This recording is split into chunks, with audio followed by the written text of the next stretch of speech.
What's going on, Oilers? I'm Giovanni, and welcome to another episode of Campus Update. There's always a lot of talk about different career paths that you can take out of high school. We had Ian sit down with Alan McDonald, a television producer, writer, and HBHS and Campus Update alumni from its early days. Take it away, Ian. My first big break as a writer was getting a job on a show called Saved by the Bell, the New Class. And I went up there to Burbank and did the interview, and I got the job. And that was a Saturday morning NBC show.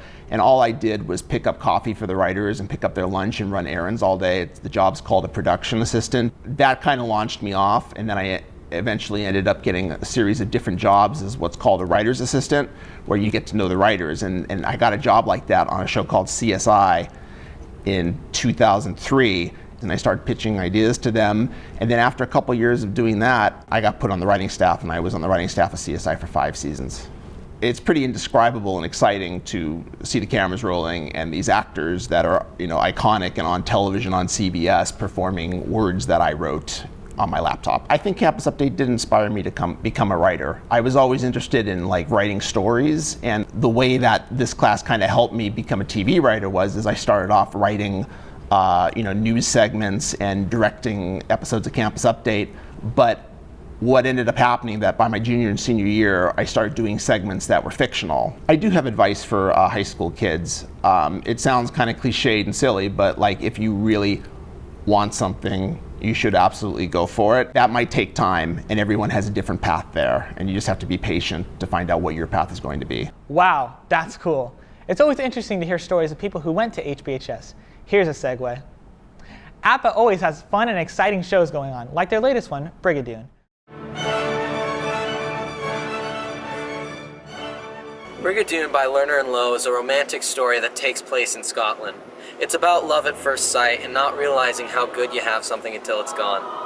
Fiona's a very strong character to play because she wants love and she's very curious about it, but she's not openly looking for a man. Tommy's character is a bit of a romantic. He walks into any situation and he wants to see the bigger picture. He seems unsure of himself, a little bit insecure about his place in the world. It's not till his day in Brigadoon that he realizes where he's supposed to be. Someone just coming into and doesn't know much about music theater at all. There's beautiful dancing throughout the show. It's just really beautiful to watch, really entertaining. Looks like a good time. Now let's get serious. Finals week is right around the corner. So Shane is here to tell you about how to survive the stress of finals. What's going on, Oilers? I'm Shane, and I'm going to give you some tips on how to survive the semester finals this year in a segment I like to call Shane's Declassified Finals Survival Guide. Tip number 1, get started early. You don't want to start studying too late, or you won't remember all the information. Tip number 2, listen to music. Certain types of music have been known to help you study. Just don't listen to anything distracting. Jazzy. Tip number 3, if you want to keep tabs on your classes, keep some tabs. What I like to do is I like to match up the colors in my Canvas account to the tabs on my binder. Blue for econ, blue for econ. Just makes it a little bit more handy. Tip number 4, don't develop any bad habits, like watching Netflix or watching YouTube before finals, or dabbing. Doesn't really have anything to do with studying, just don't do it. Tip number 5, and this one might surprise you, peppermint oil. Peppermint oil has been known to help you focus and relax during tests. It helps you stay clear. Or if you're like me and you get really nervous, lavender oil will help you stay calm during the test so you can do better. You can use both if you want. Just get a little drop of it and put it on your temples, and you'll smell like a candy cane for the rest of the day, but it's worth it. And the last and final tip of the day is to get enough rest. I know a lot of you like to get your 3 hours of sleep. Try to make it 8 or 9. That'll help your brain for the next day to help study and be ready to ace that exam. Good night, Oilers. Thanks, Shane. I'll take these tips into account when I'm studying. Now let's talk about something a little more formal, winter formal. Josie met with ASB to give us more details on this exciting event. The winter formal dance this year is A Journey to Atlantis. We're most excited for the DJs, and the venue is at the Aquarium of the Pacific this year, which we've never done before.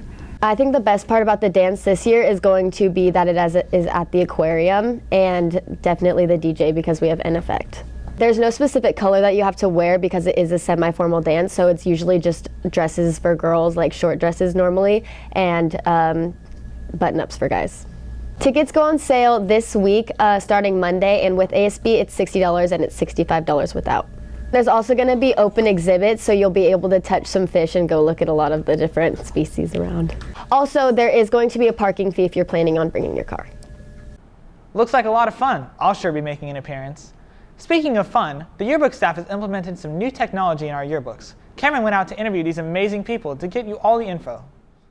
This year, the yearbook is trying to up the coverage of the students that we cover in school. So last year we had 42% coverage, which is a student occurring in the yearbook about 3 times. So we're trying to get it to about 50 this year. In the yearbook this year, we're adding in Erasmus, which are essentially videos that are linked to different pictures. And you'll be able to tell because there'll be like a little symbol in the corner. And you basically just have to get this app and follow the yearbook account, and then anytime you hold the app over the photo, you can watch the video. Incorporated old yearbooks from like the 1980s, the 1990s into the book to incorporate with our theme. And we also changed around some club pages, the design of the clubs. We added more information of the clubs. We gave background on the clubs. We gave a lot more pictures. So that was a lot of the things that we did differently this year. We don't really advertise it much, but you can send in any photos that you've taken, or now you can send in videos to hbhsyb@gmail.com, and we'll put it in. We might be able to put it in the yearbook if we need extra photos or a video or something, and you'll get like full credit and stuff. Thanks, Cameron. I vote that HBHS Book of the Year 2018. Well, that's all we have for today, Oilers. I'm Giovanni Toniato, signing off. And remember, hasta luego.